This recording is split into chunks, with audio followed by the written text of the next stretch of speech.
To ka yadda kai yaro na ne kauye state material yau kwana 2 zuwa kwana 3 ban yi TikTok ba ko live ma za bana hawa saboda jikin nawa zazzabin yayi sauki sannan kuma ulcer ta yi taking place.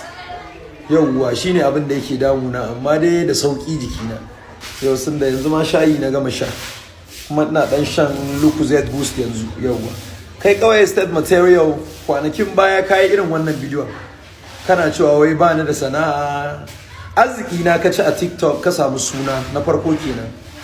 Sannan kai ya aka ka san ba ni da sana'a, kai bidiyo kana cewa wai ba ni da sana'a, wai mata wai wanda wai ku da kuke da dukan jikin kuma kuke aiki kuke ciyar da matan ku kan kuma ya ko kare da mata ballantana ni da ni ake ciyarwa. Kai ba gidajen ina ne? Kai wanda irin na gona ne kai? Wa ya gaya maka yanzu neman kuɗi sai ka ganni ina ta hayya ana karo da ni ina dako ko waye shine neman kuɗi? Wa ya gaya maka? Wa ya gaya maka? Ni iya abin da nake samu a social media kana ji? Na ga dama zan iya guni in kwana 5 ma a cikin gidan nan, amma abin da zan samu ya kai shekara ma baka same shi ban kai wasa. Sound ɗina da ake hawa a TikTok ɗina yana da copyright ID. Duk voice ɗina da ake hawa biya na ake. Wannan ba sana'a bace a wajen ka ko? Kai dan arewa ne kai biya, shi yasa yan kudu suke wa mutanen mu dariya yi. Mutanen ba su da wayewa, social media din ma ba su san kanta ba, hauka kawai. TikTok za ta yasa ka samu rufin asirin ka har ƙarshen rayuwarka, kai gida kai motoci kai komai. Ba abin da ba TikTok bai mun ba, ko ba wai TikTok ne kawai ke biya na ba, ina karban kuɗi na Apple Music, ina karban kuɗi na a Spotify, a Amazon da sauransu, sannan da YouTube. Wa uba kenan.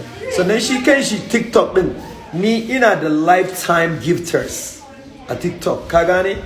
Ina da global gifters, ina da international gifters, ina da national gifters, ina da local gifters. Duk duniya, ka gane? Kai kanka da kake yin kwakwayen murya ta Allah ne daukaka ka, na san ba ni na maka daukaka ba, amma sula hawa murya ta. So ni da nake nan a yanzu ma ina da shagon da in kana so in baka sana'a a Kano, ina da salon, in ka iya aski ma ka zo ka fara aski. Akwai yara da sun yi gida a karkashi na, sun yi gidaje, sun yi aure a karkashi na, amma kana ci min fuska a wancan lokacin kayi na yi shiru. Yanzu wannan lokacin ma kana cewa ai matata ce take ciyar da ni. Na rantse maka da Allah biredin kirki matata ba ta taba sai min na ci na koshi ba. Ana ƙarya dai matata tana dan kai na restaurant wata ran ta ga dama ta je mu dan yi bidiyo ta dan sai mana abinci ta biya mana mu dan ci shinkafa ko taliya ko waye shikenan, amma kai kuskure. Yau an kai na gona ne wannan gaya maka ake samu